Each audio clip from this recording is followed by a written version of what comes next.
You know what's interesting? So, did I talk about my girlfriend last week? No.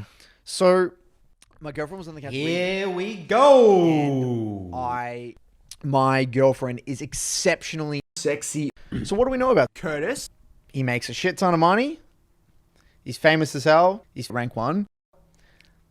Attractive girlfriend. Plays League for a living. This is his job. This is his livelihood. And Gets to e-girls. Welcome everyone to episode number 62 of the Broken by Concept podcast. We're going to do a little bit of mailbag, a little bit of topics. We'll start with some topics, Curtis. Yep. So one thing that I've seen a little bit in my Discord. Yep. Let's get the quote.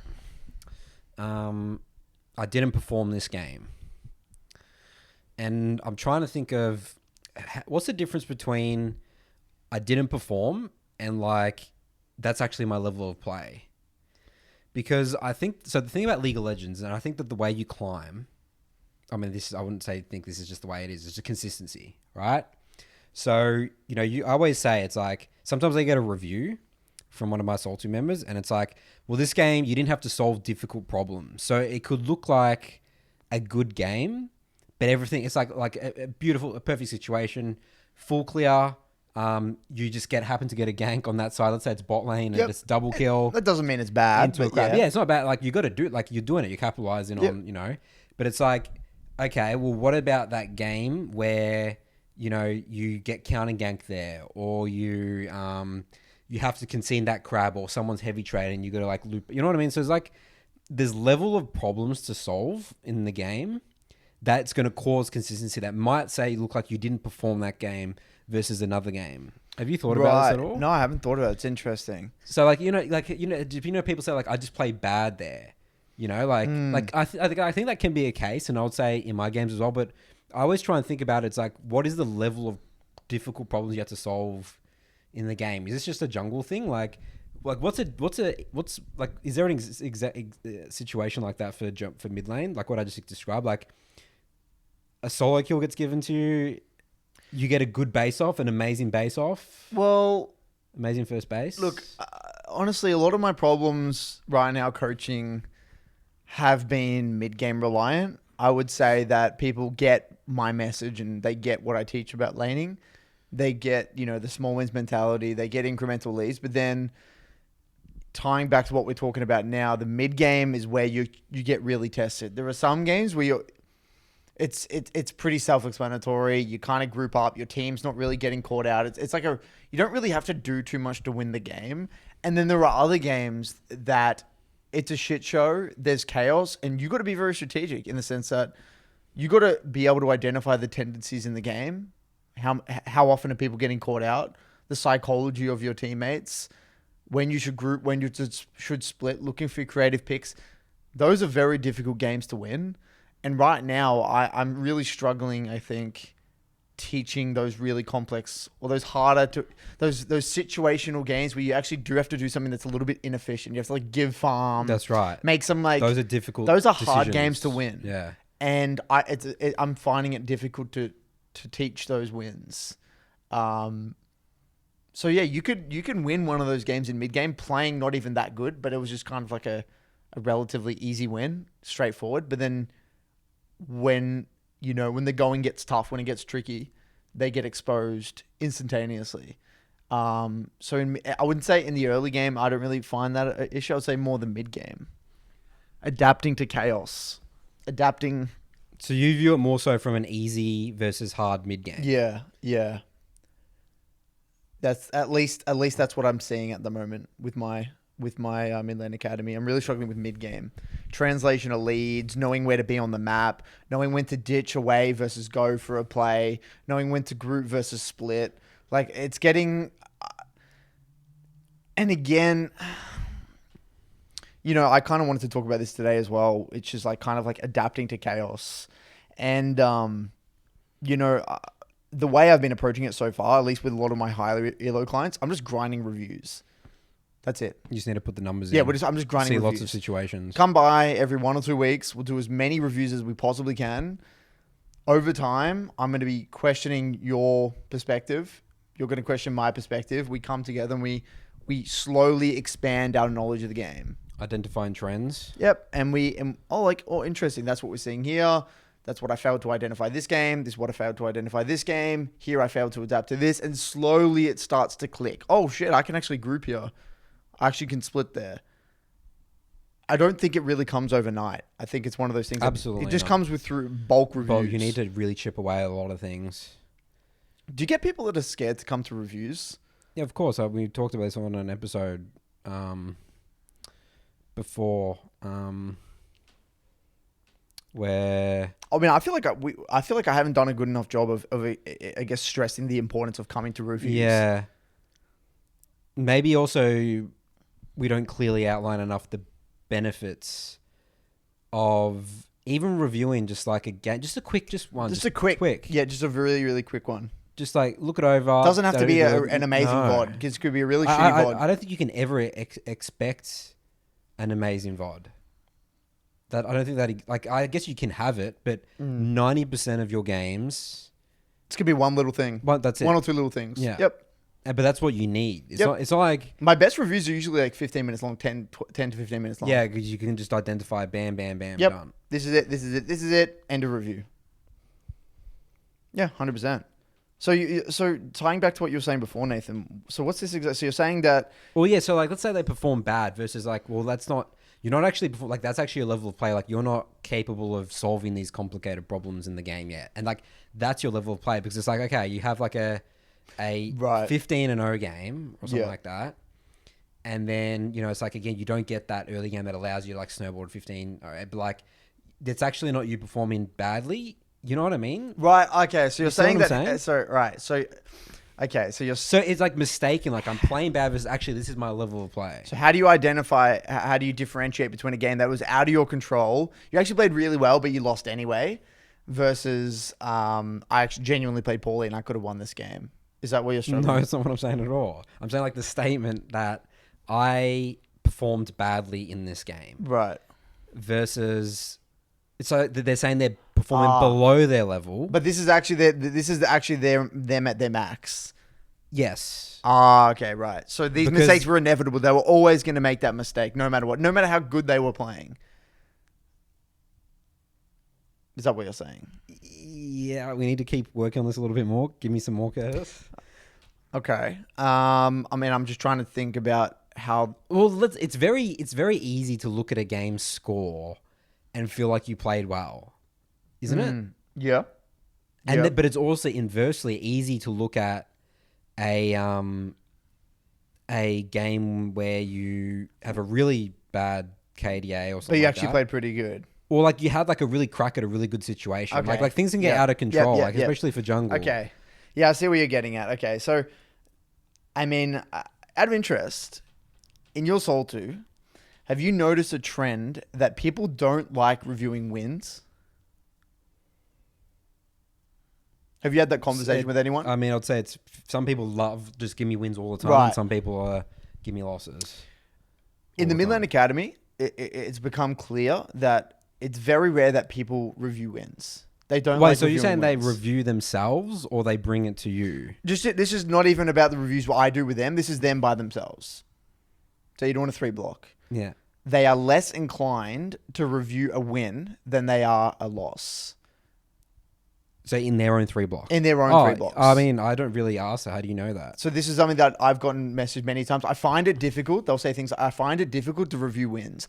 I don't get that. I don't feel I can get myself to review wins. I bet you if I send out a survey, most people wouldn't review that. But it's interesting because they'll just sit back and, but again, going back to it, it's like, oh, that I just performed really well that game. exactly. It's neat. It's easier to tie that up together, right? It's like, okay, I won, therefore I had to have played pretty well this game to win. But that's not really the case. Sometimes it might, but most time probably not.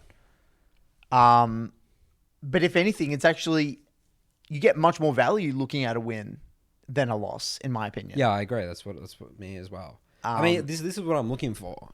So this is a great game for me. I have all the information. Yep. And I'm making, even if I make the incorrect decision, it's like at least I had the information to make that decision. Okay. And a really bad game is I'm just straight up missing information. You're not even processing information, so Yeah. it was just coin flip. Yeah. It looked like it may have worked or didn't work. So your fear, Nathan, is that people are coming to you in the Discord. They're saying things like, I'm playing bad, but this was actually their level of play. That's right. And in the process of saying I just play bad, they're not taking responsibility for that. That's right. And then they're not going to, it's like, you can just throw it away. It's and like, they're not going to get into the review and really be like, oh shit, this is actually my level of play, and own that. And then, correct. Right, got you. So how? But that's tricky because there also probably is times where you actually just playing like shit. You Well, know, like- it's like you're missing information, just getting lazy, sloppy, you're not pinging when the enemy jungler starts. You know what I mean? It's like, how do you differentiate it? That's the tricky thing. Well, there's a lot of things I've come to the conclusion, Nathan, that it is feel oriented. And I hate saying it because my response to a lot of these questions is just feel. For example, I get one a lot saying, Curtis, how do I know when to move on from my learning objective? Yes, there's you outlined a technique that you did with Will where you can have like the rating thing, like out of 10. You're mostly doing like 8 out of 10 every like game. there are like things like that. But for me, I haven't ever done that. I've just done it by feel. Like, do I feel as though I'm reliably able to do this using my muscle memory? Like, I'll just use my instincts and intuition to know that it's muscle memory. There's a lot of things in the game that are just feel. We don't have, like we've mentioned a trillion times in the podcast, there's not many good KPIs in League. It's hard. So like a lot of the time I'll say it's just feel. You know, or they'll say things like, how do I know when I should start playing a champion in ranked? Or how do I know when I should implement a new champion in my pool? There's all these questions that there's no like hard law that you do this, you're at this level, boom, you can do it. No, it's just feel. And I hate saying it, but at the end of the day, it really is. And I think that when it comes to what you're trying to outline now, it really, like at the end of the day, Nathan, I truly believe they do know. But they're not honest with themselves. I know if they're playing like shit or not. Yes, they know. They do know. Versus their level of play. I mean, no, let me rephrase that. They can know if they are honest with themselves. I genuinely believe they can know.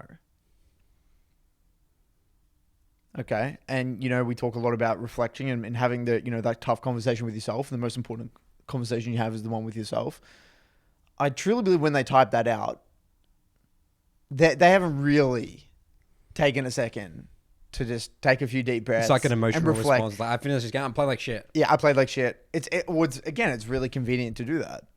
But I don't, and the people that generally do that, and I don't blame, and again, this is not out of a judgmental space. Like, I can understand why that why that response would come about. But I think people are a lot more capable than they think. In terms of identifying things like that. Because your intuition will tell you. You know what you're capable of. You know what you're not capable of. If you have that, if you actually, again, are able to put your ego aside. But in League, you know, we've said this many times, whether it's friendship groups or, you know, many other reasons, lack of a growth mindset, whatever, it can be tricky to have that, I guess, honest conversation with yourself to say, holy shit, you know, this actually probably was my best and I was going to make that mistake. Again, tying back to you got to be okay with failure. But, so yeah, I think they do know, man. That's my If take. they really try, If they really try, I think they will know, yeah. Well, I mean, how can you say that, Curtis? How can they know if they don't have the knowledge to know that? No, because you know, yeah, but let's just say this. If I know what I know about the game, right? I know what I don't know, in a way. I know that if there's a situation that I haven't seen before, I can look at it and be like, look, I've never seen a situation like this before. Look, if I were to get into this situation again, yeah, I probably would know what to do. But at this moment of my current level of play, I didn't know how to approach this. That's true. Yeah. It's not that hard to come to that conclusion. Yeah, I agree. I'm learning Kiana right now, and there's a lot of situations where I'm like, okay, I tried my best in this game. I genuinely had no idea how to approach this scenario. And like, okay, now I know what I probably, in review. So you could review and break it down. I can break it down. Like, okay, next time I can kind of see the signs that would tell me to like play this a little bit differently. But in the moment, I had no idea. That's just my level of play at the time. It's okay. I think if you get very specific about the play, right? If you get very specific about the play, you can look at it and be like, I either knew what to do and failed to execute on it, or I didn't. I'll tie it back to the stage 1, stage 2. You know, if they looked at the play and like, okay, you're in the game, and they knew what the right play was in their mind. They had a hypothesis and they just failed to execute on it. I mean, that's where it gets complicated because maybe that is their level of play micro-wise as well. They might just not have the level of muscle memory to execute on it. But I think that, again, if you get specific, you're going to be able to know whether or not you know. Actually, I think that's the key thing there. It's actually getting specific. Yeah. Like, even in that terms, like, I'm playing like shit, like, what does that mean? You would have to get specific. It's just very general. It's very general, right? You get specific about a situation. And as humans, we love to generalize things, put them in nice little, neat little package sentences. League of Legends is one of the things that, you know, it's so easy to say something in general terms. Oh, it's very easy. I mean, with ourselves, we got to, you know, sometimes I find myself saying things too general and I'm like, just send a clip, dude. Send a clip of the exact situation. That's true. Send me a draft of the situation. Yeah. Send me the exact situation. Let's get into it. Specifics are the medicine. Yep. It's the medicine, man. Looking at situations. It's the absolute medicine. Which ties into, you know, what I was saying before. I'm really struggling at the moment with people struggling to adapt in games. We talk a lot being flexible and being versatile in a game. And there were going to be some games. Okay, I'm going to again use a specific example. Had someone message me in the Midland Academy, messaged me recently about he plays Vlad and he's really struggling to play around scuttles. So he had a game where he was playing Vlad and like he knew that he could never contest the scuttle. So as soon as his Lily even got remotely close to it, he like danger pinged and said, "Can't come, I can't help." Great. Right? And then he had a Lily a jungle. Yeah, the Lily with a Vlad. Vlad Lily is probably and it was versus like Lee Sin something. God. It was never good. Yeah. It was Lee Sin Syndra. Yeah. And so he said way in advance, right? Like wait, how did he know that Lee Sin was going to be at that crab? Yeah, like he knew, or he just pinged it because he saw Lily was doing like a bot to top and saw like Lily was going to probably like go into top river. Yeah. So he said way in advance and pinged like danger on the scuttle saying like, "I can't help." Right? Like, which was actually really good. That's great. But then that Lilia got tilted by seeing the pings and then like went in anyway. And then the reason he knew this is because he added him after the game and said, "How come you went into the scuttle?" And he said, your pings tilted me. So I went in. And then I'm like, this just happens. Like, you're going to get these people. Like, how do you do it in that situation? And I don't know. I said, look. Wow. Yeah, I know. I was shocked as well. I've never seen that before. To get that jungle and insult him, I'll whip that person. It's ridiculous. That's ridiculous. And so I'm like, you did the right thing, man. I mean, and then he asked for advice. I'm like, well, I have seen other Midland Academy members who play like really weak early game champs. They'll literally type before the minions spawn. They'll type to their jungler, "I can't help you on scuttle already." They'll literally say that. And sometimes it works. Other times, not so much. Some junglers will just tilt even if you say that, which is unbelievable. In terms of adaptation, though, sometimes... But you got to be okay with it still failing. You know, like you can't mind control people. You can't play the game for them. Yeah. So like the tricky thing in League, Nathan, is that you got to try your best to impose the most control, the most... You got to you got to have the most the most impact in the game, which sometimes you know you got to call lane assignments in advance. You're going to call off dragons. Recently, right now on my Kiana, I've been calling off objectives, and people simply will just go to it anyway. And I had a guy, you know, on my Smurf, he doesn't know who I am, right? And I'm just playing on a second account in like Diamond and in Master Games. And it was a situation, right? This is the situation. My top laner didn't have TP. It was a Yone top into a Trundle top. And the game was like even state, but we're in a pretty good spot. And Dragon was coming up, and we had one dragon. They had no dragon. So the second dragon of the game. It was like a Cloud Dragon as well. I'm like, well, and then Trundle ditched topside because both the top laners didn't have TP. Wait, you have the Trundle? They have the Trundle. Okay. So their Trundle walked all the way down to prepare for the dragon. Yeah. So it was 5v4 at the dragon. And I'm just sitting on mid. I'm like, well, Yone's just top hitting tower. Just give and I'm pinging it before the dragon spawns as well. Just give. Right? We don't need to fight the 4v5. It's the second dragon of the game. Let Yone just get top tower. It's not the end of the world. So, because we were initially posturing for it because we didn't expect the Trundle to walk down. But then the Trundle started walking across mid lane. I'm like, oh, fuck it. We walked back. We all like, I started backing up. I went all the way back to mid. And then they just kept going. The Nidalee like just chilled and the whole team was like posturing for the dragon. And I was like, I just left it. And then they went in, tried to like fight. and then died, and then they nearly just went off of me. And he said, "Well, you just start spam pinging my ultimate, saying like I have Kiana ultimate." Yeah. And I remember thinking about the game, and that's, he tilted out of the game after that, right? Because he's like, "Well, we win this." He's saying, "We win this. We got you." He said, "You're Kiana and Dragon." I'm like, and I see where he's coming from. Like, yeah, we could maybe win that 4v5. Like, it might be close. It's not necessary though. But in my mind, it's like, why? I don't want to risk that. It's Yeah. it's a coin flip fight. Yeah, being on the same page sometimes in League you will just insta lose a game if you're just not on the same page with someone, because someone really knows that they have their idea. Exactly. And then they're really stubborn. They really want to do it. That's fine. The way I'll lose that I that. do those games, you just lose. You just lose it. Yeah, and that's the way I wrestled it with mental. I'm like, well, I'm happy. I know my call. Yeah. And I know I was happy with even how far away from it. Like, it's not like I pinged it last second. Like, I gave plenty of warning. Yeah.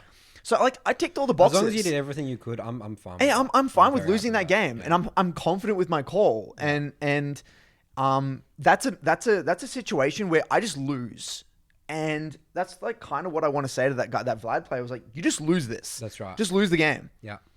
That's a game you did the right thing. You can still do all the right things and lose the game. Oh, absolutely. That's and it sucks. People, to be honest, I think that people being confident in the call is something that I need more. I want to see more of. Yeah, me too. I want to see that as well. People, especially, mid lane jungle. junglers get we get pinged a shit ton, right? For things. And it's if you don't have the confidence, you are just going to 100% going to go to that ping. He's going to go every fight, just react. Yeah. And those situations are very difficult for me to help. But the thing is, Nathan, the reason I brought about this specific example is that there's a fine line. And one of my mid lane academy principles is, a poor fight executed well is better than a great fight executed poorly. A great plan, sorry. A poor plan executed well is better than a great plan executed poorly. So there's a let's say that exact scenario comes up again, but then wait, no, isn't a great plan executed poorly better than a bad plan executed well? No, a poor plan executed well is better than a great plan executed poorly. A poor plan executed well? Yeah. Can you explain that to me? So, let's just say the call just fucking... Okay. Yeah. The call is not good, but you're all on the same page doing it. Yeah. It's actually going to be better than the best macro call, just everyone's all over the place and it's not doing it properly. But I could also see from the other angle as well, because a great plan... I don't think so. Think about it, okay? Okay, I'll give you a really easy example then. SoloQ 1-3-1. Yeah. On paper, 1-3-1ing is the best strategy, because if you play the 1-3-1 well, yeah, there's no You're counterplay. dragging everyone to lane, everyone's playing off their ranges, knowing not getting engaged upon. They constantly looking at the minimap, knowing where they are, because that means you're getting 3 lanes of farm. You're pressuring. You're getting all the towers at once. You're getting the maximum juice out of a Baron buff. But how many times in SoloQ you're doing 1-3-1 and then someone gets caught off guard? It happens 98% of the time. Hence why I never 1-3-1 in SoloQ. Yeah. Because it's too hard to execute. So that's a great plan that if you do it, it's going to be executed poorly. So I would much rather just 4-1, even though it's not as good, but it's at least it's executed well. That makes sense, that situation. It's an exact, another one, okay, it's scuttle fights, right? Sometimes there's a really close 50-50. And this is the whole point of this conversation I was going to say is there's a world in which I should have committed to that dragon. There's a world in which that works. So let's just say maybe the dragon was coming up a little bit sooner, and Trundle was a little bit further away. We can maybe... Yeah, you could sneak it in. Yeah, maybe we could sneak it in. And because at least then we're on the same page. We all know we're committing to the fight. I could see that working. And what I'm getting at here, Nathan, is that that play, if the timings are a little bit different and the locations are a little bit different, I might have taken that play. I might have just said, oh, okay, well, this guy wants to fight it. He's not going to go back. Or maybe I know this guy's already pissed off from before the game. He's I've assessed the tendencies, his states psychologically. He's really on edge. I have to do this play. Yeah. Otherwise he's going to tilt out of the game anyway. He won't listen to me. So there's notice how there's all these other factors at play that you have to assess that come with time. Yeah. We're reading The Art of War at the moment, and there's a thing about, I think one of the essays is about how there's the psychological factor as well. There's not just like for example, there's something about like the morale of the army.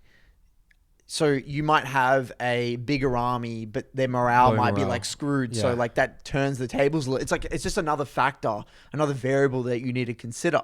So when I go into a lot of these reviews, sometimes I don't think I do a good job of explaining this, is that you just got to adapt. What's happened in this game?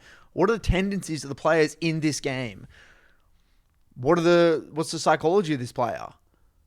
Have they been caught out a lot beforehand? Are they already raging and going crazy? Are they playing overly aggressive? What are they doing? So there's going to be some games where they're going to listen to your calls every time. I've had those games where they always listen. You get other games, I've had a few of them recently where no one fucking listens. Yeah. So I have to do something that's inefficient and not good for me because I have no choice. And something I'm really struggling to teach. Yeah. Yeah, I mean, that's what you're describing. That's like rigid mindset in a way. Like, I also want to talk about, going back to the Vlad situation, is that, you know, like he actually can contest, like it should be open in his mind that he can contest some crabs. Yeah, it's hard, right? It's difficult. But you can't have that rigid, because trust me, he will lose a game because he hasn't contested a crab he should. Yeah, I know. I can see that. That's actually what held me back so much last season, because I had this perfect little rigid mindset, right?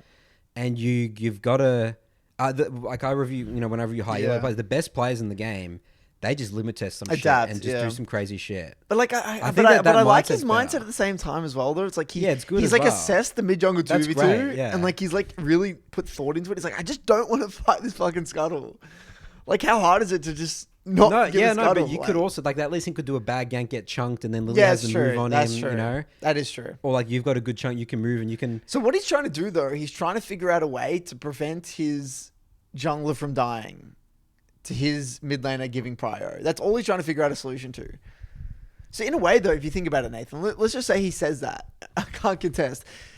Yes, there might be missed opportunities, but I think the safety of going for that route will outweigh the missed opportunities in a way. Over the long run. Yeah, but then over the long run again, that's a rigid mindset that will hurt you. Fuck, man. League of Legends is so complex. It's complex. It is. It really is. There's a lot of questions that I just don't have answers to. Yeah, that is that as well. It's like, I don't know, dude. Like, even like specific situations and stuff, you know, like at the end of the day, right? So sometimes I feel like when people like ask questions for situations and stuff, they're like looking for like, you win every situation. Do you get that? Yeah, that's interesting. But you know what? You should lose. You know, they talk about 52% win rate, 48% of situations. Yeah. Right? Like I feel like sometimes when I review, or when I there's one specific situation, but I think we should actually talk about more. It's like you lose.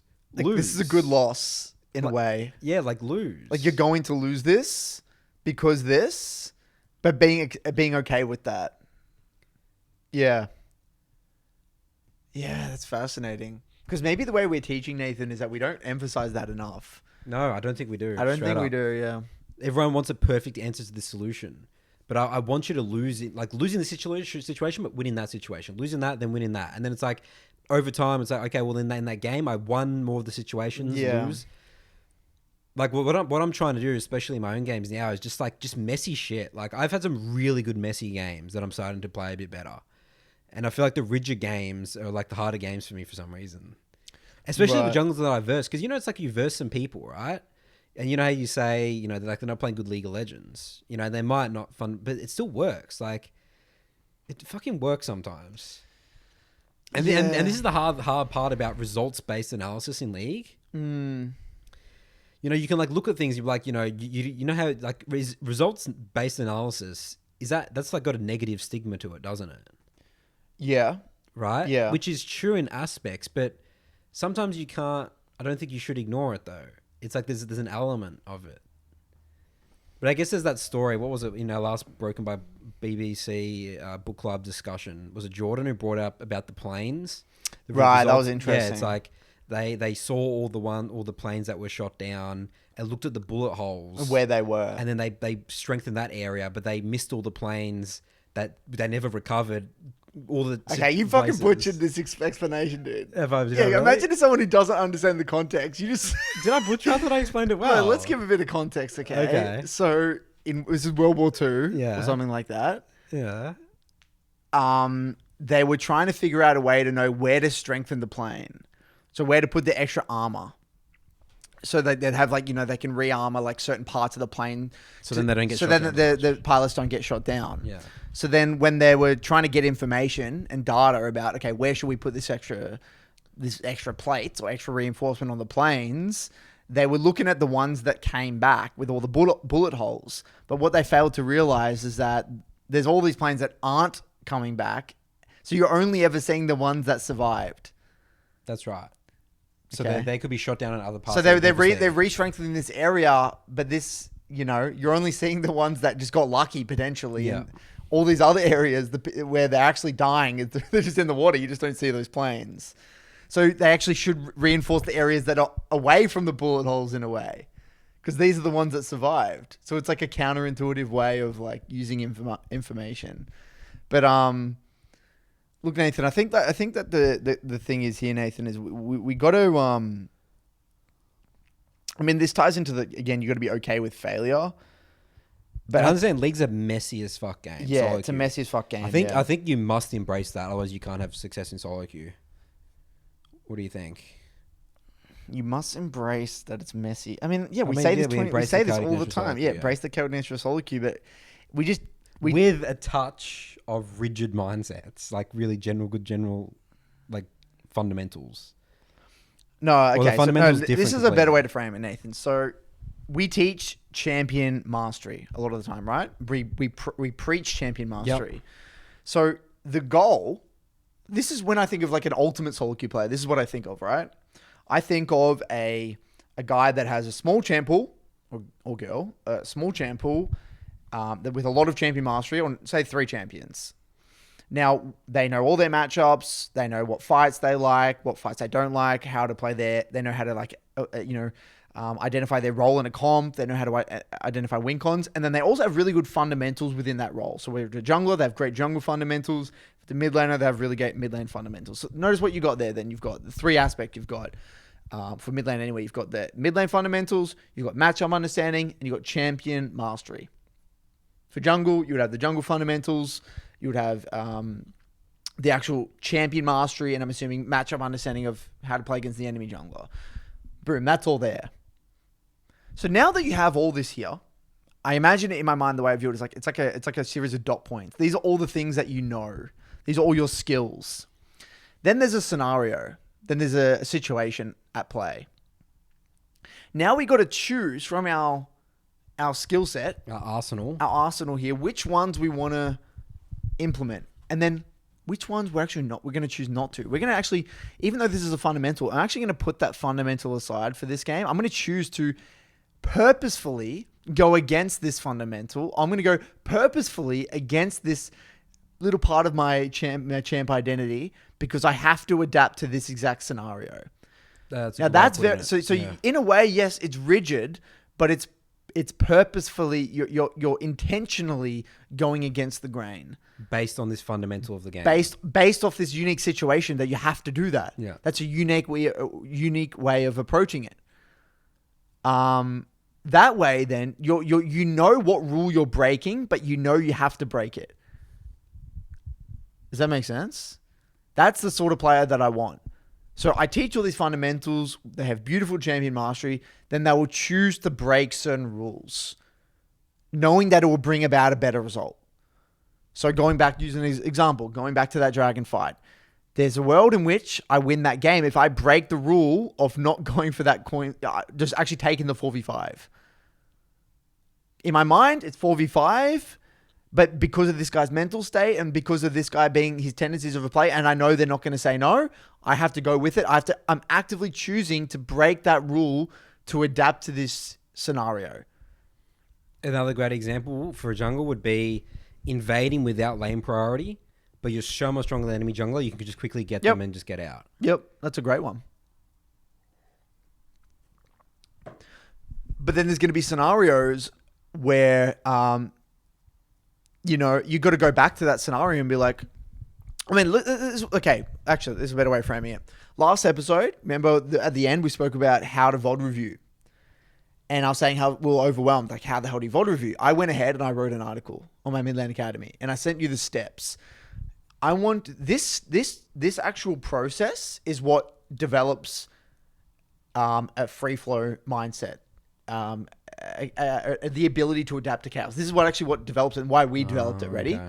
So I'm going to lay it out, the steps. Yep. It's a 6-step process, but the 4 steps are the most important. And this is what me and you, Nathan, do really fast, intuitively, and we've done this for years, okay?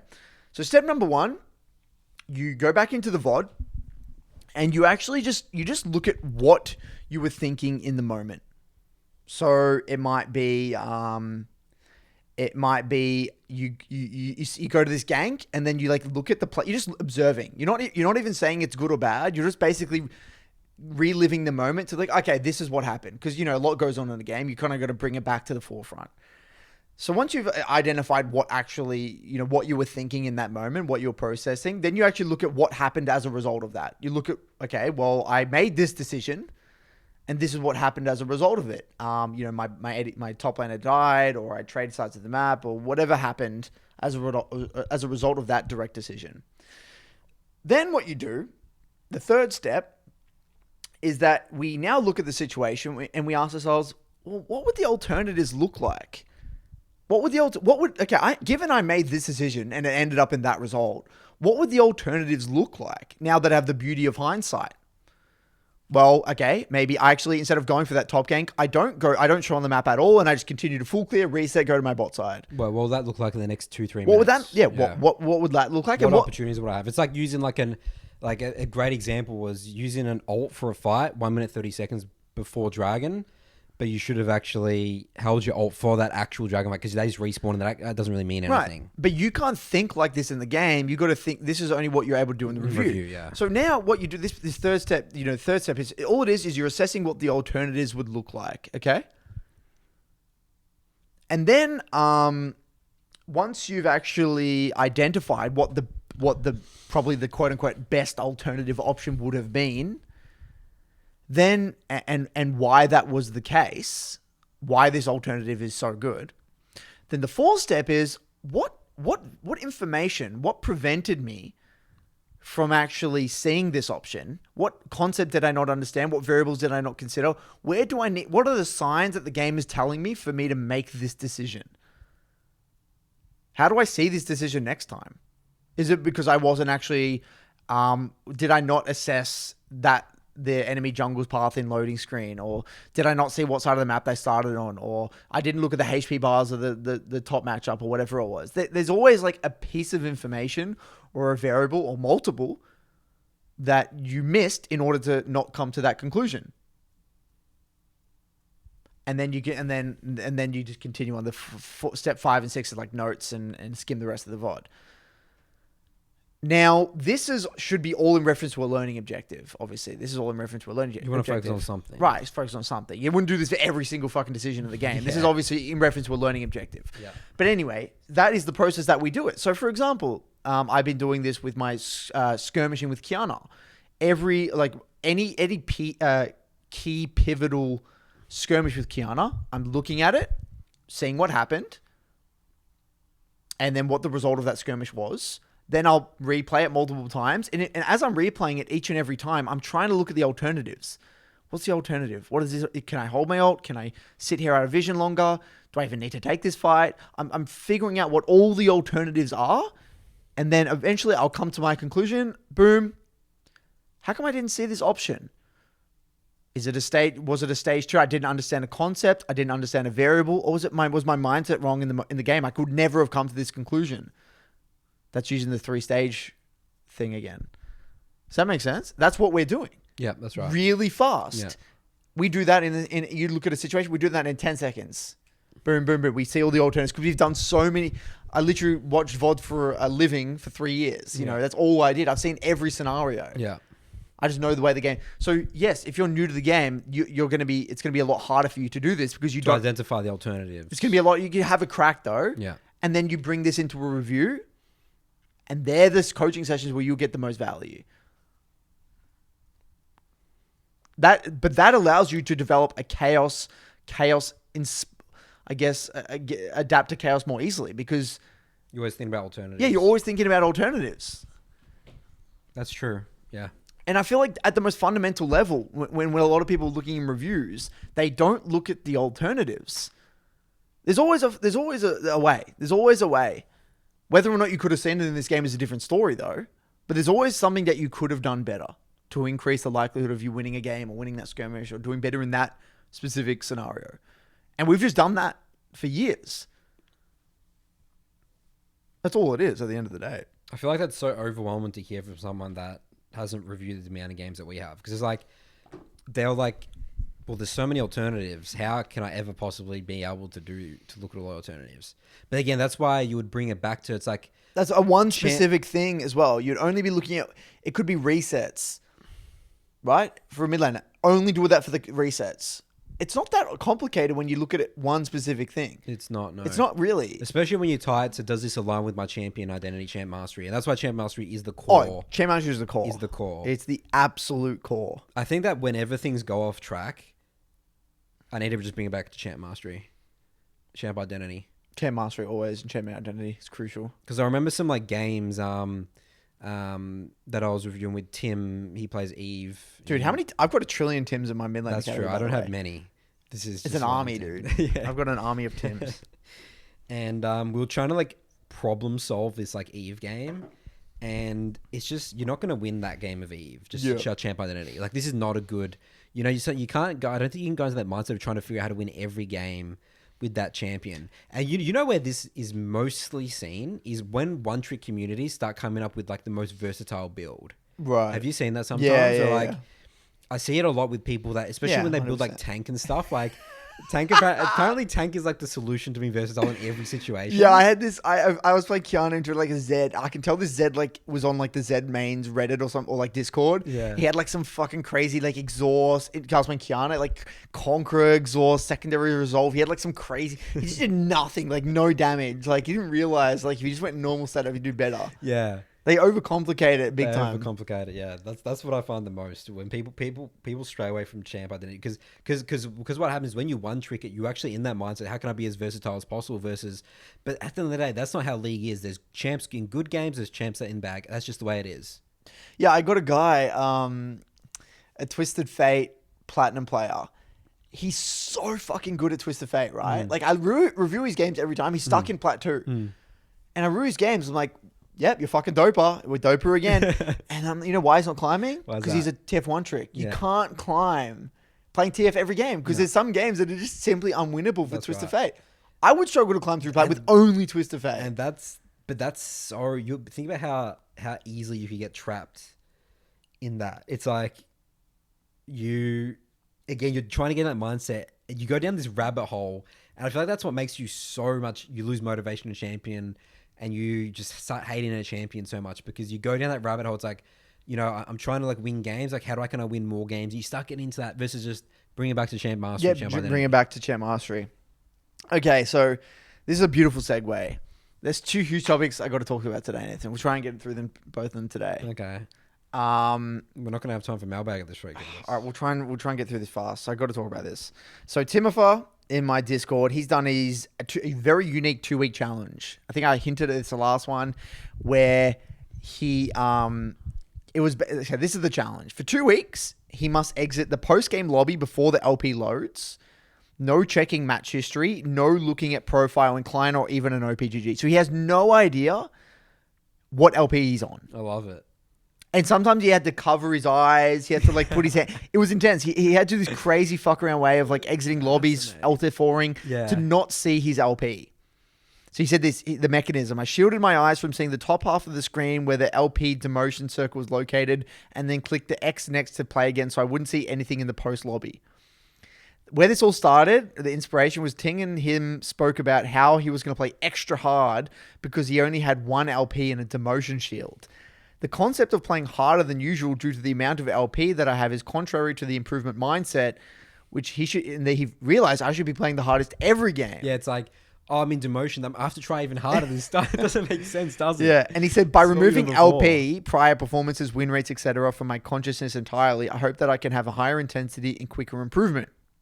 Now, these were the results, and I'll go through the results and Here the we go. conclusions. He Yeah. just finished this 2 weeks, Yeah. for 2 weeks. Yeah. It was incredibly hard to stop himself mentally tallying up his wins and losses to have a rough estimate from where he currently was LP-wise. Like, he was keeping like a mental scoreboard. He was able to go without looking at LP profile match history for 12 out of the 14 days. I looked at my profile to look at my Clash performance to see what my Canon win rate was after an amazing stretch after picking up the champion. And then he has in brackets, self-ego stroking, ... question mark. On 3 different occasions, I was made aware of what division I was in. Someone asked me what happened, causing a demotion, and 2 pop-ups that appear next to the play again button when you promote a division. Which brings me to the next point. I promoted twice during the challenge. In the beginning of the challenge, I had a shameful tilt queue. Looking back at the LP graph now, over the 2-week period, this point, I was the lowest. At the lowest point, he was D4 0 LP. The peak that I reached during the challenge was D2 99 LP. Wow. Conclusions. During this 2-week period of time, I also made 2 other changes to my play. First, I realized that what I love about my champions, Diana and Nico, is to come in off the flank. So he learned a lot about what he liked about the game and what he loves about his champion pool. He must say, though, I didn't know exactly where my LP was. There were tons of games that I played where I didn't know if losing would cause me to demote or promote. So I was forced to play the majority of my games with a very high intensity. For me, at least, this strategy was a replicable way to play more games with a higher level of intensity than normal. When attempting this challenge, it would be recommended to exit the lobby completely instead of using the eye shield method when you promote a division. A little pop-up appears right above the play again button, blah, blah, blah, blah, blah. He's going to continue to look at his profile as little as possible, and other people should give this a try. So now, by the way, he actually just reached D1. So he went from D4 to D1 in roughly 2 weeks. TLDR. Wow. You know how hard that is to do? Yeah, that's very difficult. It's one of the hardest climbs in the game. Yeah. Wait, but has he been high diamond before? No. First time D1. What the fuck? That's really impressive. It's really impressive. All right. Well, I mean, that's obviously that's one person to win the challenge. So a few people, and then like the conversation ensued afterwards, and people were saying how like they firmly believe visible LP and the mental fluctuation caused by it are the biggest factors when it comes to tilt and mindset. Very You know, true. a lot of people here basically saying that, you know, here we go, this one here. I can only speak through experience, but when I find myself putting value on the LP, it is only due to external problems such as slowly drifting away from improvement towards the climb, which is never healthy. Yeah, so look, at the end of the day, this exists. But what I want to caveat this with, Nathan, and this is the sad reality of what I've come to conclusions with, is that not everyone wants to climb this bad. Like they'll do that type of Yeah, challenge. this takes the fun out of it for a lot of people. Yeah. Like I for example, I gave this guy, you know, feedback about exactly what he should do, but he's like, I just don't find it fun. Yeah. Yeah. So like, look, if someone wants to do this, this is in a way, it's like there's no reason that you shouldn't do this if you do struggle with it, even remotely struggle with it. But people wouldn't do this because it requires so much discipline and effort. Yeah. It's like, you know, you have like that thing, that the dopamine detox and stuff, the no social media and stuff. People are like, yeah, it's probably helpful, but yeah, it's not fun. Exactly. Yeah. So like, there's no doubt that this will provide results for people. Yeah. Huge, especially when you're in that D4 to master tier rank. Because I believe one of the biggest reasons people struggle from D2 to master tier specifically is all the mental. It's not even actually level of play, really. I've come to the conclusion. Yep, level of play exists, but I really do think there's a fear of versing master tier players. They think master tier players is like this whole nother, you know, crazy thing. And the level of play difference is not that great. So I just found that interesting. Did you have any other comments before we I mean, props to Tim for doing that. It's not easy. And it worked. Yeah. It just shows, man. For him anyway. I guess you would know, but it's like, what happens if you do the challenge and you like look down and you like literally lost like 600 LP? You like look back after 2 years like, oh fuck, that didn't work. I just don't think that would happen. No, though. it's definitely very interesting. And I agree. I mean, the LP gains and everything is just so damaging, man. It's just unbelievable. So Nathan, what you're right now on your solo queue. You've been struggling on your solo queue. Yeah. Give us an update. Has LP tying into the LP? Yeah, here? 100%. Yeah, maybe I need to do this challenge up. But challenge, because you know how I said last week, I'm trying to get back to 500. I got up to like 440 LP, and then like one day I like got autofilled first game, and I usually always dodge it, but because I was surprised why you didn't dodge. because I was super confident for some reason. I was just like, this is just so easy, right? And I play a Galleon mid game, right, and then that game just goes disastrous. Like I actually had a really good early game. You versed a good player as well. Did I really? Yeah. I didn't even know. Yeah, he's a decent player. Right, and I was like, it's like some confidence stuff, and then it's like, then the next game I do something ridiculous, and then I'm just like, I have to get this LP. So you were actually thinking about the LP? Yeah, I was thinking about the LP. Oh wow! Because you know what? Because the day before that, I was like I'm playing some really good League of Legends here, and then I'm like, well, that next day, and then it's actually interesting. The confidence caused me to tilt. The confidence that you did have. Yeah. Because I thought that I was better than I actually Right. was again. So you just weren't getting into the details again and straying away from the process. Yep. I mean, it happens to all of us, man. We always relapse. Scary shit. And then I literally lost 6 games in a row that day, and it's just shocking League of Legends. Unbelievable, Nathan. But it's fine. We're back on track now. We're all good. And maybe I need to do Timmifer's Yeah, challenge. dude. Maybe you should try it. Yeah. See what happens. Maybe you can do it for 2 weeks and give us an update. So yeah, I would love to see if anyone else does the challenge. I think a few people in my Discord are going to have a go, and then maybe I can share some more results as I get more information. So Nathan, I want to talk about Tyler 1. Okay, here we go. Now Tyler 1's doing a mid lane challenge, right? You know, he's going through his he got challenger in jungle, he got challenger in top lane. Obviously he's done on 80 carry, so he's only got mid and support left. And I got to say, man, I was wrong on a few things. And I want to get very specific here. This is a tricky conversation to have. So first things first, I think he's like 300 games in, or maybe more.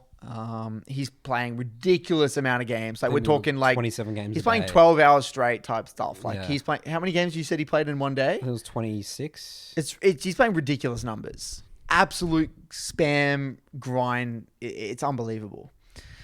Now I think I'm actually going to get up his OPGG here. His name, I believe his name is Mammoth Man. Mammoth Man what? 65. Oh, here we go. Mammoth Man 65. Currently in D1. Currently sitting here. Yeah, he's got about 300 games. Sitting at D1, 4 LP. Which is pretty good. Pretty good effort so far. Now, my initial hypothesis was that he was going to be stuck in Diamond on mid lane. I said he was going to be stuck for ages. So I was wrong. Now, I want to break down a few things about Tyler 1's climb, what we can learn from him, and what does this mean? So a few things we got to caveat this with. He's done the top lane challenge, right? So he's actually had some solo lane experience. I think if he had started mid and went to top, there would have been a differing... it wouldn't have been as fast. Yeah. Okay. Now, let's get very specific here. Let's talk about his champ pool for a second. Now, Tyler 1 has done something very smart. He's all in on his identity. Now, I've watched a lot of Tyler 1 recently, actually, to do a bit of research on this. What is he doing exactly? Yeah. Okay. As a mid lane expert, Right. yourself, Curtis. So, right now, his most played is Aurelia mid. 49 games, 76% win rate, which is really good. Yeah. And he's genuinely good at Aurelia. Like, I got to give props to him. He genuinely is good at Aurelia. His wave management is pretty terrible, though. His micro is pretty average, but he knows how to skirmish. Now, Tyler 1 has very unique strengths. Tyler 1 is not afraid to limit test and go in. And I'm assuming he's had a lot of experience with Aurelia and playing top lane. He's in Chad. Aurelia is quite strong in the mid lane at the moment. He knows how to fight. He knows how to kill people. And he's not afraid to limit test. And he genuinely knows Aurelia's limits. He knows how to win games with Aurelia. Got to give it to him. He's done an excellent job, which shows. He's getting really good results with Aurelia.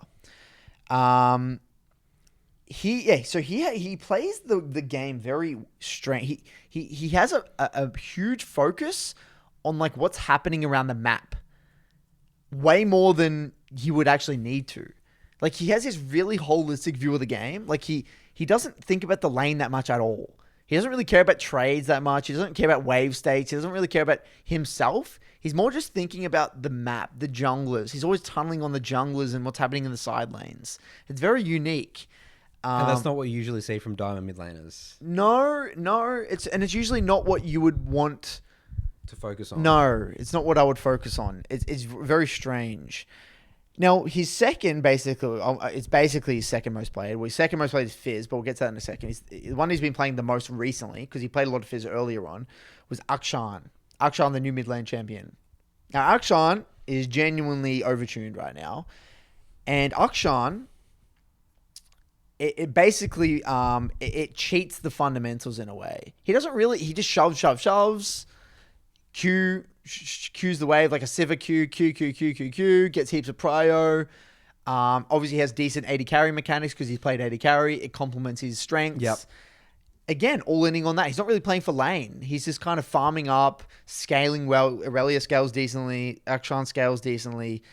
Again, pretty poor wave management, pretty poor micro, no matchup understanding really. Just kind of blindly just shoving. But again, because he's very aware of what's happening around the map, and he adapts to skirmishes as skirmishes, doesn't really, he doesn't, he's not afraid to go in. He complements his teams very well. He goes to the objectives. Like he understands this stuff. He's had a lot of success. He has a 59% win rate with Akshan. So Akshan and Aurelia is two successful champions. Now look, I don't want to hate on him in a way because Akshan, it might be a bit overtuned, but he recognized that it plays to his strengths. He's an AD carry mate. It plays to his strengths. He doesn't need to play for lane domination. He played Quinn top as well and stuff. Right. Yeah. You're playing champions that don't necessarily need to have the most amazing fundamentals. Okay. But he's trying to play champs also here, which is, I don't make sense. He tried to play Fizz. He's got a 49% win rate with Fizz over 49 games. I've seen his Fizz. It is shocking. He wins not by playing a good Fizz game, by just, again, slamming his face into the wall. And he won't climb with Fizz, I guarantee you. He's got most of his wins in like mid diamond. As he gets to high diamond, he can't really win games with Fizz anymore. So he's not playing to his champ identity, or Fizz doesn't make missing sense. Fundamentals. Yeah, Fizz. He will not climb with Fizz because you need to have very specific matchup understanding. Your wave management needs to be very good. And you get punished for making poor skirmishes, like just not being calculated because you get far behind XP. Your abilities. Yeah, he's not calculated enough as well. Because you never get insane CS numbers of Fizz either. No, so you can't rely on that. So see, he doesn't know how to play Fizz. Genuinely, he knows how to like kill people, but he doesn't know how to win a game with Fizz. Got it. Yep. And his early game is way too confident because he doesn't know the matchups. Like he was complaining about. I got specific. I watched his Fizz VODs. He's like playing the wave shockingly. Like it's like platinum. I would expect that from a platinum 4. Yeah. You know, that bad. Yeah. And which makes sense. He's got a 49% win rate, and that's going to get even worse as he gets higher. And LeBlanc, again, doesn't make any sense for him. Again, you need really good wave management. You need to understand the fundamentals. 43% win rate. So any of the champs that really require good fundamentals in the mid lane, he cannot play. He wouldn't be able to play a standard control mage. Now he's starting to play Annie recently. But the thing with Annie, again, like he's only played 9 games in, so I haven't really been able to see how his Annie has progressed. Again, it depends on how he plays Annie. You could probably get away with playing Annie in Diamond which kind of just poor wave states, but then you're a stun bot at the end of the day. But he will struggle to climb through Master with Annie. I don't think that will last.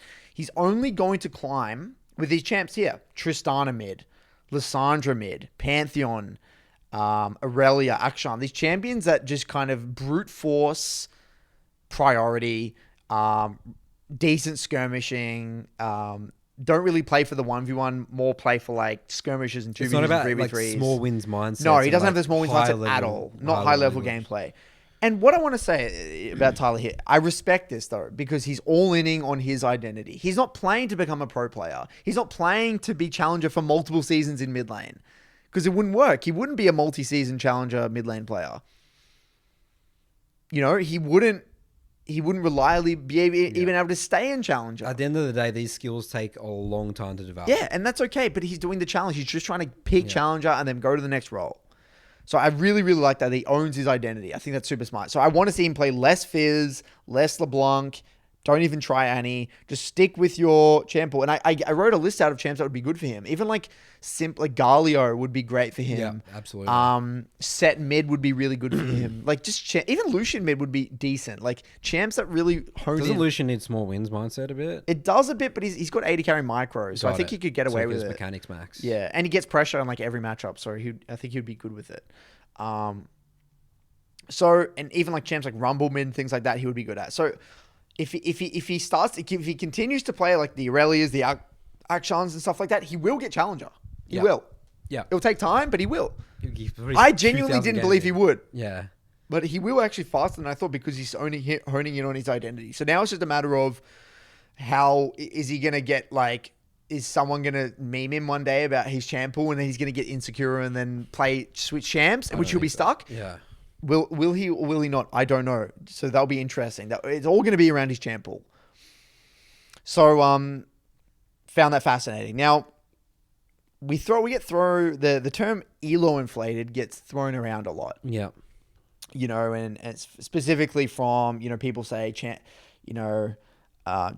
like Akshan in a way and Tristana mid and from the jungle role like Nunu and Ivan and, you know, there's certain champions that are kind of, I guess people are more inclined to use that term elo inflated with these champions, right? Would you agree with that? Yep. Yeah, let's say. But like you never hear like an elo inflated Orianna or an elo inflated Lee Sin. It's very rare. I mean, unless the Lee Sin mid was really strong, but like... Yeah, I mean, I guess it depends in the meta. Like, you know, an Udyr, like, it's like more like low mechanical champs. Yeah, it's usually low mechanical champs with a very simple strategy, and it's easy to play. Like a Malzahar mid or something. Yeah, like Malzahar mid, same things like that. So it's like when the full clear jungle meta would be like Udyr, Hecarim, and stuff like that. Right. So let's get specific about what I want, because we hear this all the time. We got to break it down. Now I want to use this with the example of Tyler 1. Let's take my champ pool. And then we're going to take Tyler 1's champ pool. If we removed his two best champions from the game, let's say League of Legends removed Aurelia and removed Akshan from the game. Yeah. And then they removed my two best champions. They removed Fizz and they removed Victor. Said goodbye. Now, and we were forced to start from zero, start from scratch. Who would get to Challenger first? I'm down. It's a no-brainer. It's a no-brainer, right? Because it's mid fundamentals. Because the fundamentals are there. I can pick. I'm not reliant on playing Fizz and Victor. Yeah. Because the skills I've learnt playing those champions are gonna flow on to all of these other champions. The skill set is going to be there, right? But the thing with Akshan and Aurelia, there's not. I mean, okay, let's just say. I mean, Aurelia is not a good example because Aurelia is actually a genuinely good champion. I respect Tyler 1 a lot for playing that. Yeah, it's a hard champion. So it's a hard champion. So I don't want to say that, but you know, the premise is there still. Like he is in a way he's missing certain fundamentals that he wouldn't have been forced to learn otherwise with certain champions. So if those champions were to simply get removed or get really, really weak, he would struggle to climb on any other champion. Now the example gets a little bit more cleaner on champs. Like say you got someone who climbed mid lane with Malzahar and Tristana mid, or Malzahar and Yasuo. They remove Yasuo from the game and they remove Malzahar from the game. And then you compare that with someone who played LeBlanc, and then they played, let's say LeBlanc and what's another one? Let's say LeBlanc and Orianna. The person, if they remove LeBlanc and Orianna, that person can pick up many, many, many other control mages or many other somewhat decent assassin and climb back up. But what's going to replace Malzahar? I mean, Yasuo, you can kind of replace it with Yone, so maybe Yone would be in there. But there's not many champs that you could just replace Malzahar. Because Malzahar... not really. No, not at all, actually. They play completely different. Oh, really? Yeah. Because Malzahar plays super aggressive fast. Yeah. Malzahar just minimized to You mean Anivia plays as aggressive fast? Yeah. Yeah. So the point... Basically, what I believe elo inflation is that it's not that they're not that elo. They are that elo. With that champion. They're not... I wouldn't even... That's why I don't like the term, because they are that elo with those That's champions. how the rank system works. The rank system never lies. They are playing at that level. If Tyler 1 were to get to Challenger with these champions, he is Challenger with those champions. That's right. But what elo inflated, I think what people are trying to get at is if you were to remove those champs from the game, they wouldn't be challenger. But for someone else, even if you remove their champs, they can easily get back to challenger with other champions. That's all it is. Yep. So whether or not that's the case, you can't hate on Tyler 1. He's doing a beautiful job of all-in on his identity. And he's not trying to be a pro. So I actually respect Tyler 1 a lot. I mean, I don't respect his process, and I don't respect the way he like the way he talks about other players in the game, and like he is delusional about. He doesn't really understand that much about mid lane. Like he complains about matchups when he just doesn't understand jack shit about the matchup. This champ's OP. Yeah, he just says stuff about like this champ's bullshit. It's like you just shove level 1 as Fizz. No shit, the champ's gonna be bullshit. Yeah, you know, like stuff like that. But I do respect that he's all in on it like this. And I think this is a message we should probably spread more in a way. Not everyone is going to climb the same way. And you don't need to climb the same way unless you're trying to be a pro. So own it. Don't get insecure that you are that X player who plays that champion. If you enjoy that champion and that's your goal, own it. Yep. And I think Tyler 1 is the living example of that. Did you have any comments on this whole Tyler 1 climb? Or and you know, he's getting results that a lot of people in the game would love. I mean, think about how many people amazing being a challenger player. Imagine getting to Masters, a huge achievement. Yeah. It's coming to the role. It's incredible. Yeah. In such a short period of time. Yeah. It's incredible. But his spamming games is unbelievable, Nathan. Yeah, I know, 20. Like, you look at his stream, like, he's in stream for like 12 hours. You go to the start of the stream, he's like, posture's all good. And by the end, he's literally like this. He's like this by the end. He's like, at the end, he's like this. He's like playing like that. It's very typical to my posture in our podcast. As the game goes, it's so funny. It's so funny. But I just found that, faster. So it'd be really interesting. Look, if we were to both guess, Nathan, how long it's going to take him for it to get challenger, do you think he'll get challenger by the end of the season? It's what, November, right? So it's only a few months. No. You don't think he will? No. I think he will. You think he will? I Just think the he sheer amount of games. He plays a lot of games. Again, he's stubborn and he all in on his identity. He's just going to he's like, fuck it, I'm only going to play these champs. He'll get to that point, I reckon. I think he will. It'll be tough. It'll be close, but he will. Okay. That's my guess. So I went from being a T1 non-believer to a T1 believer. Because he's owning his identity. Yep, because he's owning his identity. Got some great analysis on Taiwan for us, Curtis. See what happens, I guess. So you sit there studying his stream? I literally studying his gameplay. Like, because I mean, how is he? I struggle to get people to master. Yeah. It's hard as fuck to coach people to master. Yeah. And he's just picked up mid. Yeah. Obviously, we did a whole segment on Tyler 1 before in one of our other episodes, right? Yeah. So we can kind of understand why he's different. But, what he's done is no small feat. And I wanted to learn, like, what is he doing? And he has a very unique skill set that I've never seen before. Because he's come from all these other roles. Yeah. He doesn't play mid like anyone I've coached. Never seen a player like that. It's his own touch. Very unique. Yeah, because think about it, he doesn't watch anything, dude. He just goes in and he's just test and learn. Test and learn, yeah. Which is a really good mindset to have. Yeah. But he could use a lot of and helpful he genuinely knowledge out does, like, when he dies sometimes, he actually does say, like, okay, that was just a limit test. Like, he will say that. And, like, he does register when he's doing something stupid sometimes as well.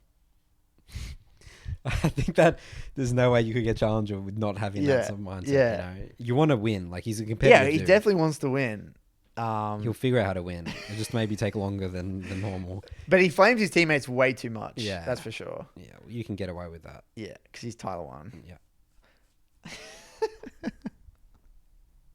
Unbelievable. Is there anything else you want to cover before you go into the mailbag? We got to jump into mailbag, All right, Curtis. let's get it. Away we go.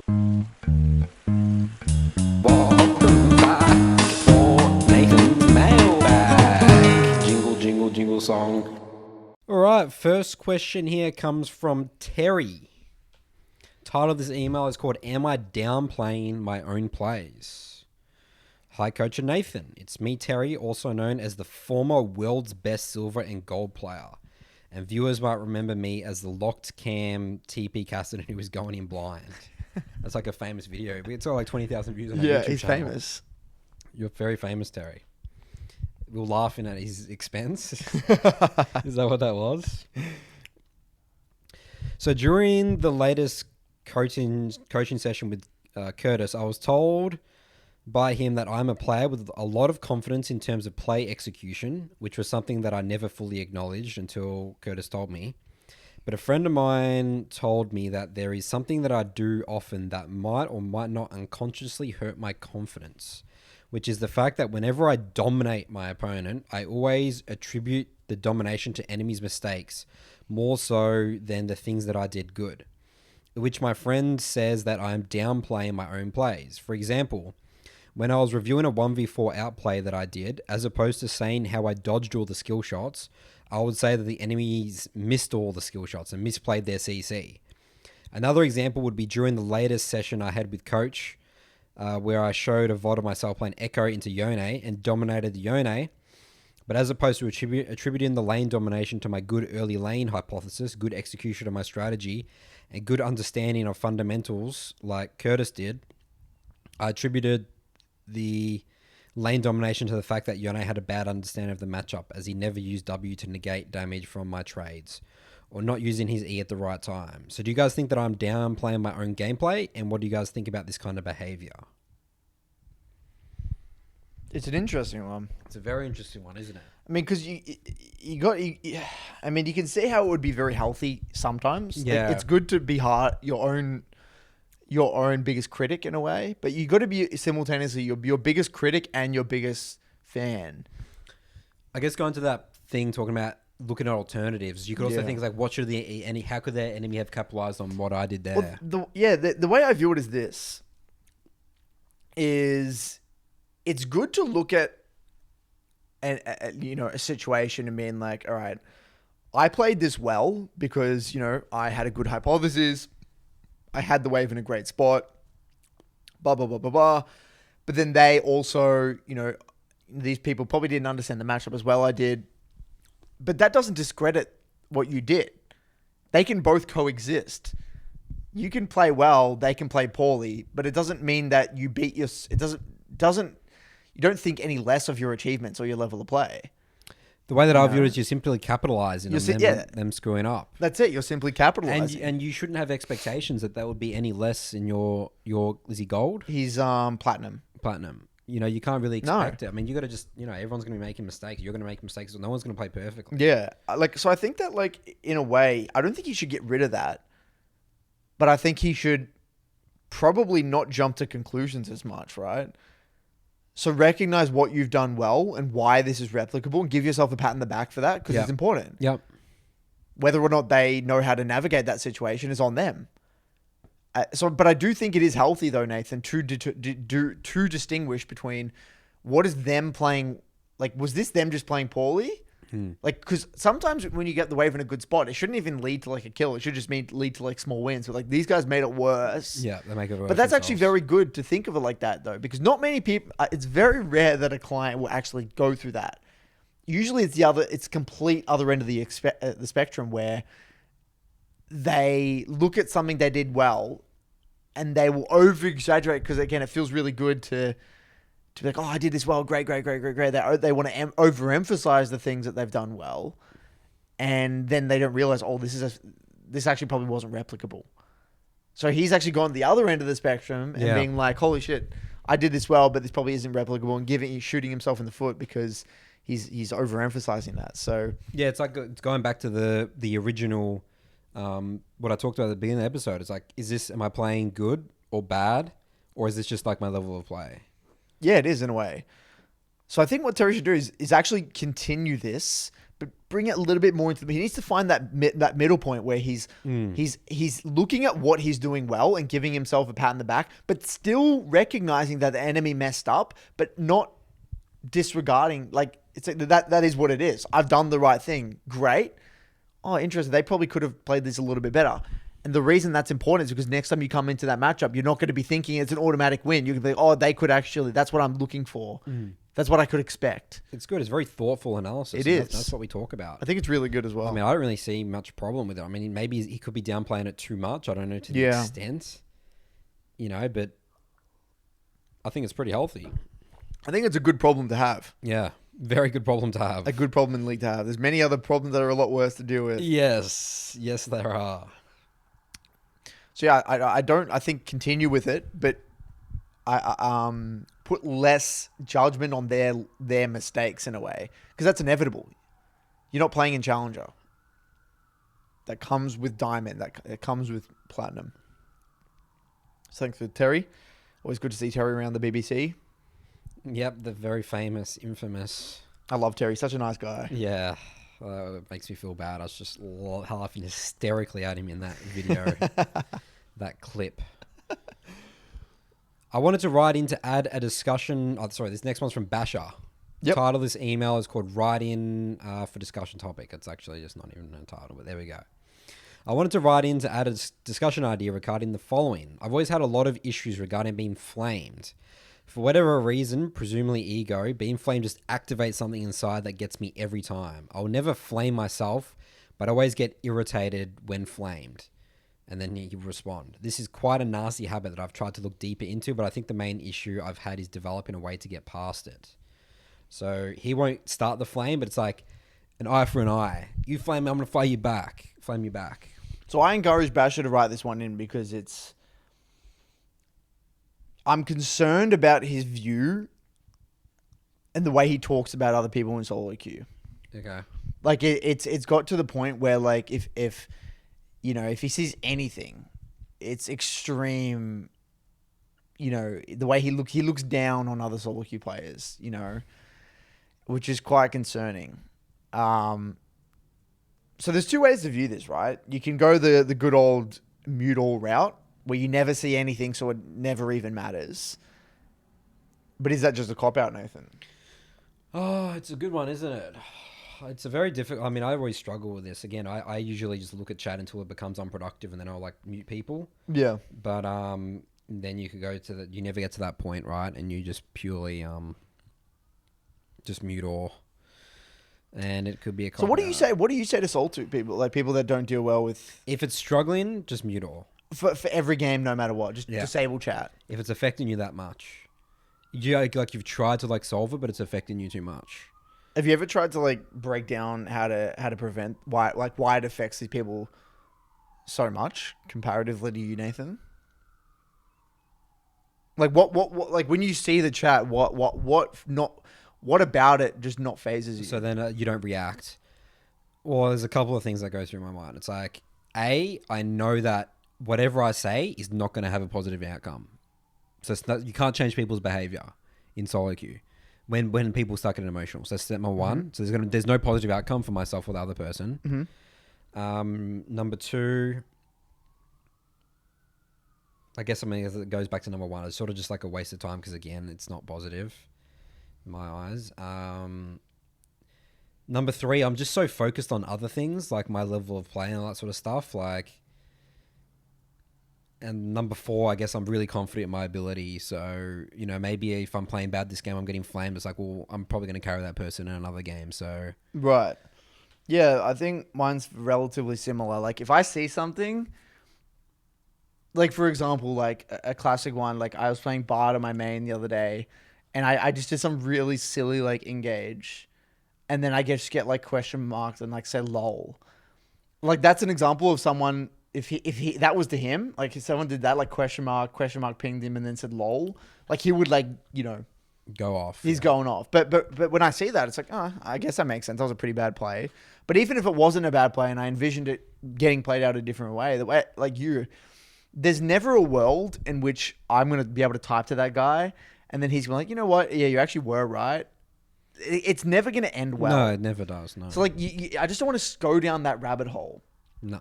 Like, you just know that it's not going to get you anywhere, and you're just going to exit that game feeling worse. Every time you go down that rabbit hole and you start to try and have that conversation and abuse him and he abuses you feel like a dick. You ruins your whole evening, dude. You actually feel will feel terrible. So I think I even do it from a very selfish standpoint. It's just like, this isn't going to help me win the game.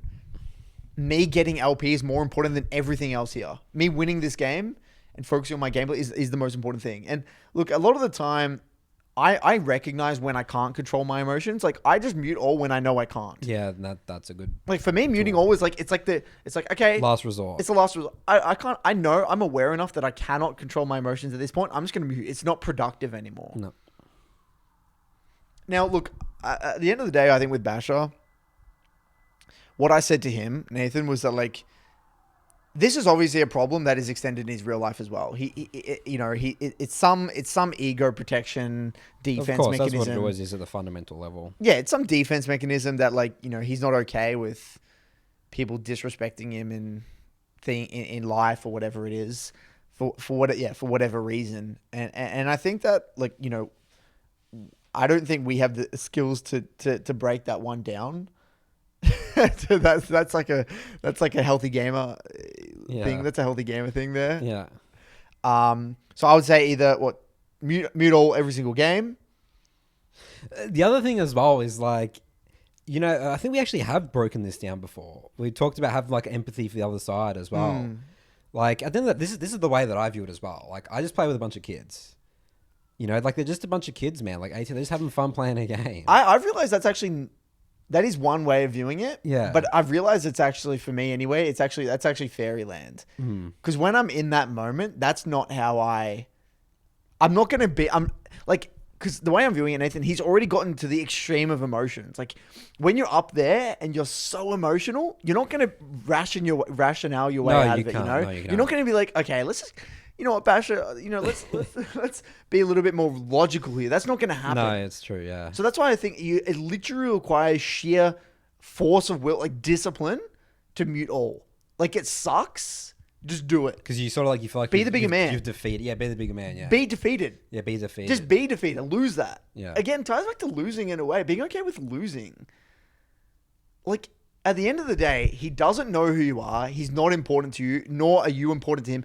And even if you were to somehow prove him right, what do you get out of it? You stroke your ego a little bit and you make yourself feel better temporarily. You're going to forget about it in half an hour, 10 minutes. Yeah. That game a week ago, you won't even remember. You don't even know that guy's name. He doesn't exist. Yeah. He's anonymous. He's an anonymous person on the internet. It doesn't mean jack shit. So in a way, just use your sheer discipline to say no. Be the bigger man. There's moments in your life where you're just gonna have to suck it up. Whether you're doing a shit job like me, me working at McDonald's.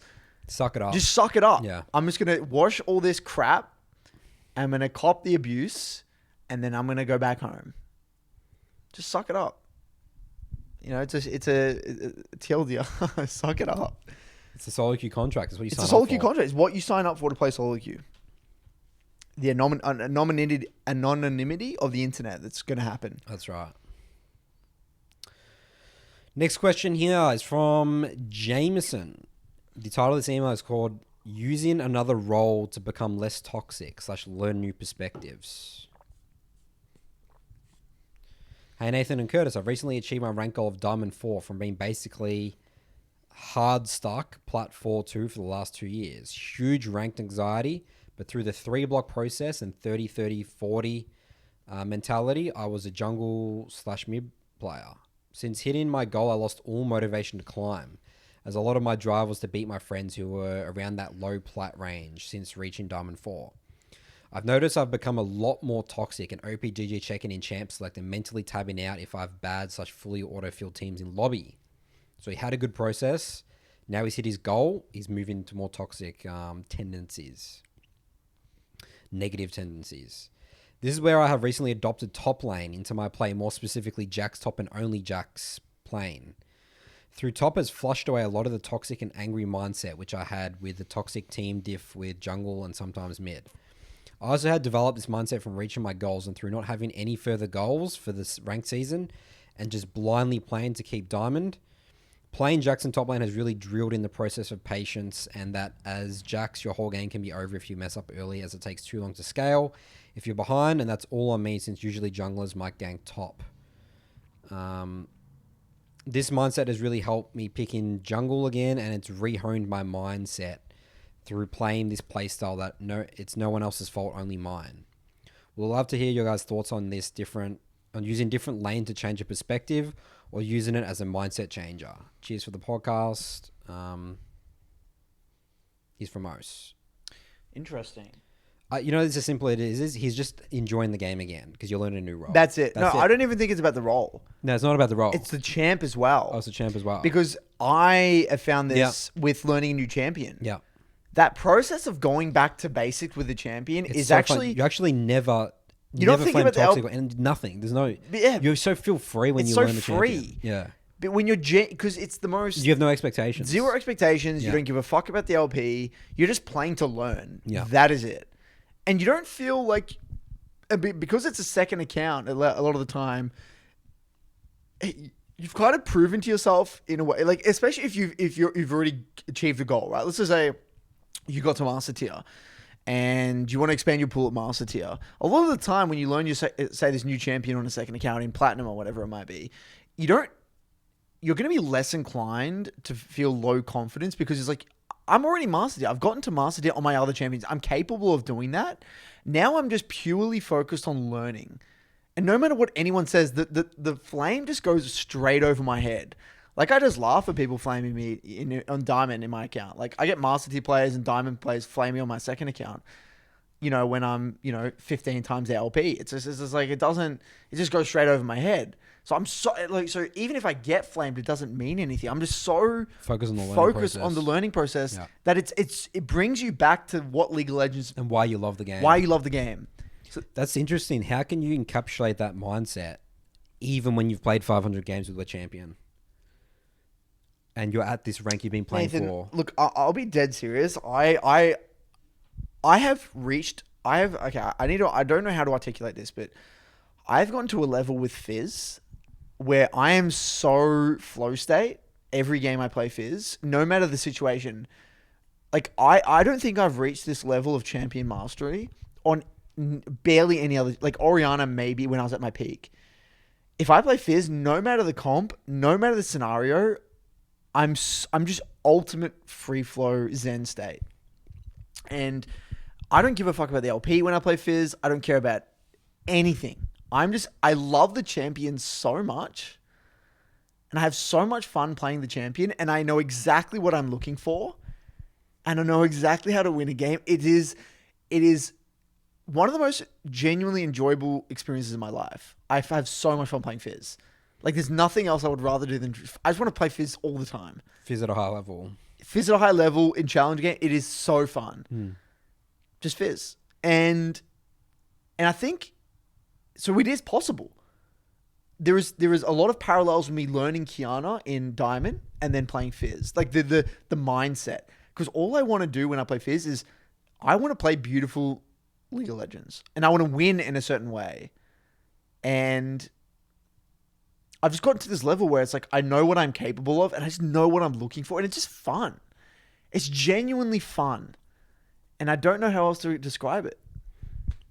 And I think what that is essentially you've picked a champion that you genuinely love.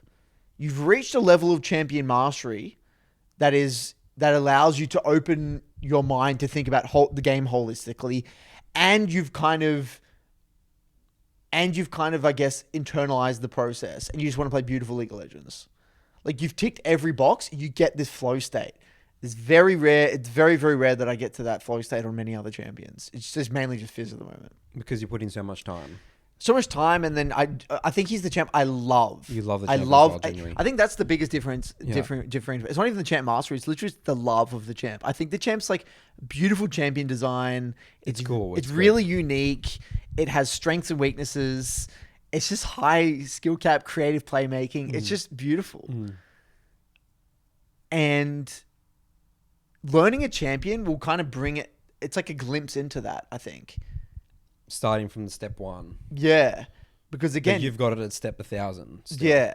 But in a way, the learning, the part of the learning champion, especially when you're learning a champ that you find fun, it's really fun if you can really internalize the learning, that it's just learning. You don't even really care when you die when you're learning a champion way. It's like, oh, okay. You're just looking at, why did I die? How did I mess this up? What went wrong here? You're just going straight into the review, Yeah. Like, I don't take anything personally. Like, everything is away from identity. Sometimes we talk about identity level, and then, like separating you from the mistake, separating Nathan or Curtis from this mistake. You are not, your gamer name. That's not you. So when you're learning a champion in a way, if you do it properly, every mistake is completely detached from your identity, so that mistakes don't hurt. And once you feel that, when you feel that, it feels amazing. Because it's such a stark contrast from what you would feel when you're trying to play for the LP. Every loss, every mistake hurts it even hurts at an identity level sometimes when you're that serious about the LP. Because you, over time, if you continue to focus on the LP, you become one with the LP. I am this mistake. I am this LP. I am a failure. If I'm losing this game, I'm losing a part of my soul, literally. Versus, I love Fizz. I'm just going to play Fizz to the best of my ability. That's it. Yeah.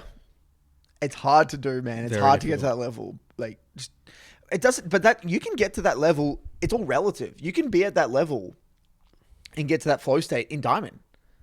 It's basically where you've hit that period where you're capped, and now you're just trying to figure out small little ways to like improve.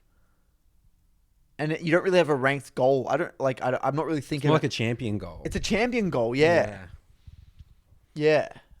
And I think it's easier to feel like that though on champs like Fizz than it is a mage, because the nature way mages play, you sort of just got to do nothing. You're kind of like, yeah. So also, this kind of ties into it, Nathan. This is event/genuine confusion question. Okay. At the end of the day, our the SoloQ and the Midland Academy, we are there to help people better their relationship with the game and ultimately get results. We want them to get results. We want them to set them up with knowledge and a process and tool and their own toolkit so they can improve by themselves, where they're guiding them, shepherding them along the way, so that ideally they reach their rank goal, whatever that may be. Now, the way that one person wants to achieve that rank goal is very different for everyone, isn't it? Some people don't really care about what champ they play. They'll just play whatever they get told. Other people, they want to do a certain way. Now, what I've noticed, and it started to creep up on me, is that like I look at some champions and I'm like, this champ just sucks. Your champion just genuinely is inferior to the other champions in the game. Yep. And you are making the game, first of all, I struggle to see how you would have fun playing this way of League of Legends.